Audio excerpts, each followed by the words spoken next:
We get a tease for the Elder Scrolls' 30th anniversary. Remedy shares details about their live service Control spin-off, and the Ark animated series gets released out of nowhere. I'm Ash Dixon, and this is Jinx News. Happy 30th birthday to the Elder Scrolls series. In that time, we've had 5 awesome games, though now that I'm thinking about it, they've basically all been condensed into the first half of its life. Skyrim came out 13 years ago now, or when the series was 17, meaning if the Elder Scrolls was a child that was asked, what do you want to do when you grow up? They effectively answered, nothing. Well, that's not technically true. We know the Elder Scrolls 6 is coming at some point, thanks to this title screen trailer released 6 years ago. But let's not rain on the parade, shall we? Over on Twitter, Bethesda made a post to celebrate the occasion, sharing this image with a big wall of text. It read, "Sorry you're having to wait like 20 years for a new Elder Scrolls game. We made Starfield instead. As I'm sure you'll agree, totally worth it." No, I joke. Instead, it looks back at the various games, Arena, Daggerfall, Morrowind, Oblivion, and of course, Skyrim. There's also paragraphs dedicated to the Elder Scrolls Online and that mobile spin-off game that they're working on. But it's the last few lines that everyone's excited about. It says, yes, we are in development for the Elder Scrolls 6, and playing early builds has filled us with the same joy, excitement, and promise of adventure. Wow, good golly gosh, fire up the printing presses, everyone. Front page headline, The Elder Scrolls 6 is in development. Thank God. I kind of thought that was the purpose of the E3 trailer back in 2018. But apparently that was just to say, here's an idea we had, guys. Oh my God, we should totally make that happen, shouldn't we? Okay, BRB Space. No, for real though, the mention of early playable builds is nice to hear. I think there is a lot of trepidation though that Bethesda has lost its touch, or that what made their games great previously is just outdated now. But despite that, we all want 6 to be good. We all want it to be successful. They sign off their message saying they're excited for the next 30 years. And who knows, maybe by then, the Elder Scrolls 7 will be in development. Remember Control, Remedy's supernatural action-adventure extravaganza? Well, their next game is a co-op multiplayer live service spin-off.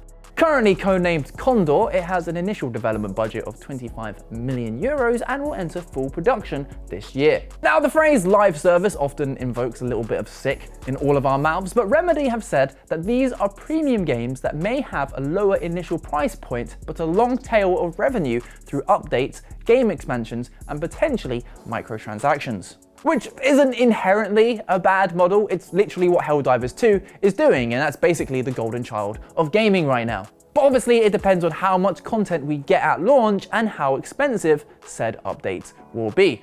Ultimately, people are happy to pay for things if they feel like their time and wallets are being respected. And this could be a way to have a more continuous flow of content for a game that could be very good. If they don't get greedy, of course. Plus, the world of Control is ripe for more stories and characters, and Remedy has a track record now of making fantastic games. But do you know who also has a track record? Us here at Jinx News. We aim to regularly provide you with that sweet gaming news, and all we ask for in return is a like, subscribe, your deepest secrets, your soul, and your firstborn child. Okay, scrap those last 3, maybe just consider checking out our Patreon instead. There's even a free tier so everyone can get involved. Back in December 2020, the news dropped that we'd be getting an Ark animated series. I'll be honest, I have zero recollection of that happening, but it was during the height of COVID, so we all had plenty of things on our minds. Well, over 3 years later, Paramount Plus has dropped it out of nowhere, and it's got a pretty substantial list of names attached. It should come as no surprise that Vin Diesel is playing Santiago, and there's like a who's who of A-listers joining him.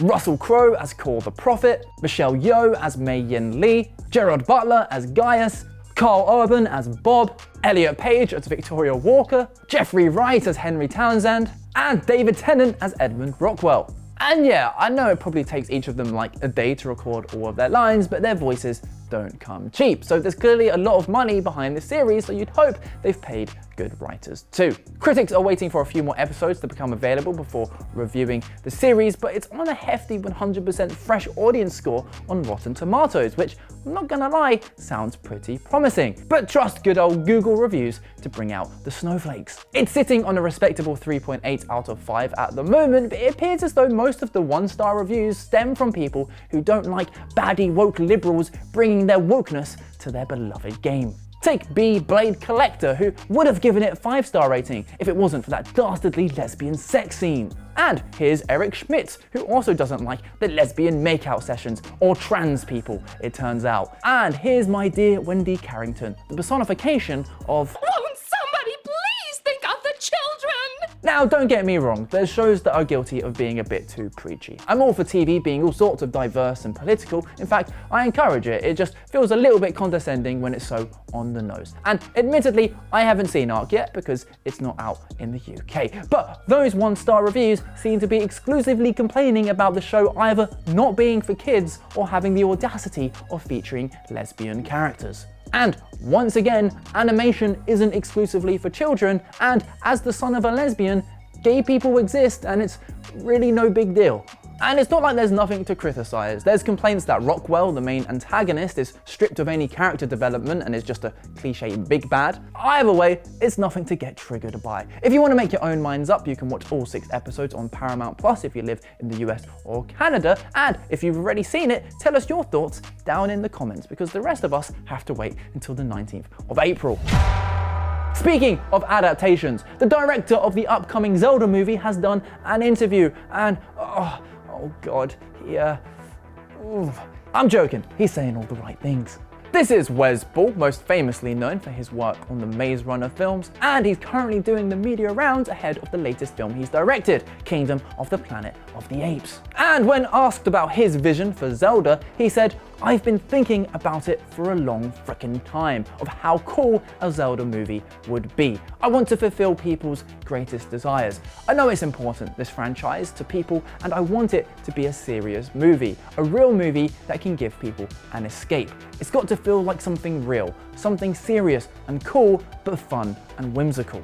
Now, he said before he wants to make a live-action Miyazaki, and dude's been tweeting about a Zelda movie since 2010, so it does seem like they've picked the right guy.